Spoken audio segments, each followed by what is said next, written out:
Me datën 19 dhjetor është mbyllur 3 mujori i parë i vitit shkollor në zyrën vendore të arsimit në Shkodër, ndër arritjet që vlerësohen për këtë periudhë renditet konkursi për olimpiadat që përfshin 8 lëndë: matematik, fizik, kimi, biologji, informatik, histori, gjeografi dhe gjuletërsi.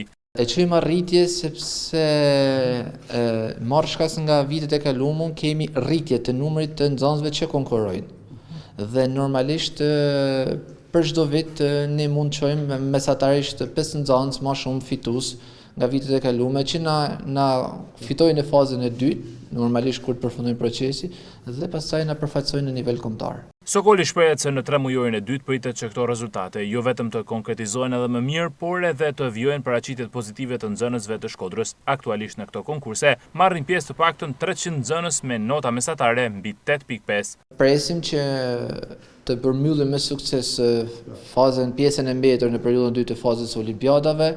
Pastaj do hapen edhe konkurset për gjuhë shqipe dhe për biologji e histori për lëndët e tjera dhe aktivitetet të ndryshme shkollore që organizohen nëpërmjet shkollave ku konkurrojnë me nxënësit e tyre. Pra të kemi një pjesëmarrje sa më të lartë nxënësve në këto lloj aktivitetesh, dijesh. Për fazën e dytë mund t'ju them që kam në konkurrim, që vazhdojmë të jemi në proces rreth 300 nxënës, të cilët këto janë nxënës që konkurrojnë me mesatare 8.5 e lartë. Sa i përket fenomenit të emigrimit, Sokoli thekson se rreth 100 familje janë kthyer nga emigracioni dhe fëmijët e tyre janë regjistruar në shkollat e qytetit dhe njësive përreth. Ne jemi në bashkëpunim me prindërit që në çdo moment që të rikthehen nga emigrimi ne t'i integrojmë në shkolla.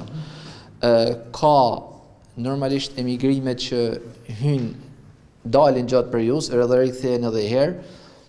Ka një numër të konsiderueshëm të rikthyrit, momentalisht mund të them pak a shumë rreth 100 familje që kthehen dhe kanë regjistruar dhe integruar edhe herë fëmijët në shkollat tona. Rikthimi në shkollë nuk ka përcaktim data fati si regjistrimet kur janë brenda vendit. Rikthimet janë në çdo moment sepse kryesori është integrimi i nxënësve në shkolla për emigrantat. Në territorin e Bashkisë së Shkodrës funksionojnë 75 shkolla me rreth 15.000 nxënës.